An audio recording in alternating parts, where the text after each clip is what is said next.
صدقہ کی برکات۔ حضور صلی اللہ علیہ وسلم نے ارشاد فرمایا، ان الصدقۃ لتطفئ غضب الرب وتدفع میتۃ السوء۔ بے شک صدقہ اللہ تعالیٰ کے غضب کو ٹھنڈا کرتا ہے اور بری موت سے حفاظت کا سبب بھی ہے۔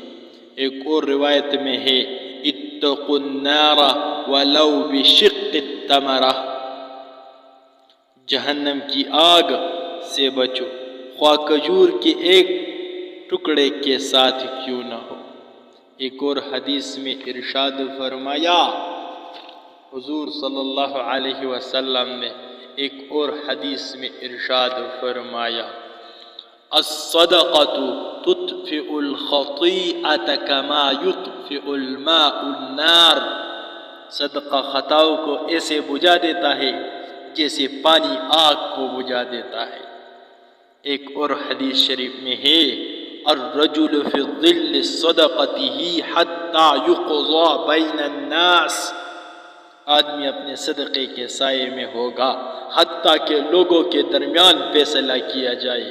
یعنی جس قدر آدمی کے صدقے کی مقدار زیادہ ہوگی، اتنا ہی گہرا سایہ اس سخت دن میں ہوگا جس میں گرمی کی اتنی شدت ہوگی کہ منہ تک پسینہ آیا ہوا۔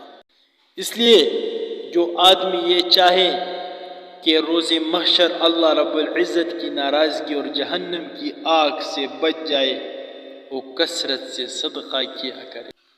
حضرات، اگر آپ نے ہمارے چینل کو سبسکرائب نہیں کیا تو ہمارے چینل کو سبسکرائب کریں اور ساتھ میں گھنٹی کا بٹن بھی دبائیے تاکہ ہمارے نئی ویڈیو آپ لوگوں کو بر وقت پہنچے۔